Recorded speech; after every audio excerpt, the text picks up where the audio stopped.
गाव पातळीवरील झेडपीच्या विकास निधी वाटपाला आमदारांच्या शिफारशीची गरज नाही, असे स्पष्ट मत मांडत खासदार प्रणिती शिंदे यांनी अधिकाऱ्यांना सुनावले आहे. गुरुवारी खासदार प्रणिती शिंदे यांनी झेडपीची आढावा बैठक घेतली. बैठकीदरम्यान दलित वस्ती, शाळा दुरुस्ती, जलजीवन, पाणीपुरवठा, जनसुविधा, नागरी सुविधा अथवा सेस फंड निधी वाटपासाठी आमदाराच्या शिफारशीची गरज नाही, असं त्यांनी स्पष्ट सांगितले आहे. ग्रामपंचायतीच्या ठरावानुसार लोकसंख्यानिहाय निधी वाटप करण्यात यावा. आमदारांची शिफारस बंधनकारक असल्याचे भासवल्यामुळे अनेक गावे ही विकासापासून वंचित राहत आहेत.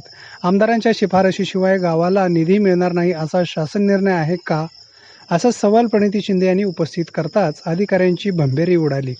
तत्कालीन पालकमंत्री राधाकृष्ण विखे पाटील यांनी आमदारांच्या शिफारशीशिवाय निधी देऊ नका असे झेडपी अधिकाऱ्यांना सूचित केले होते.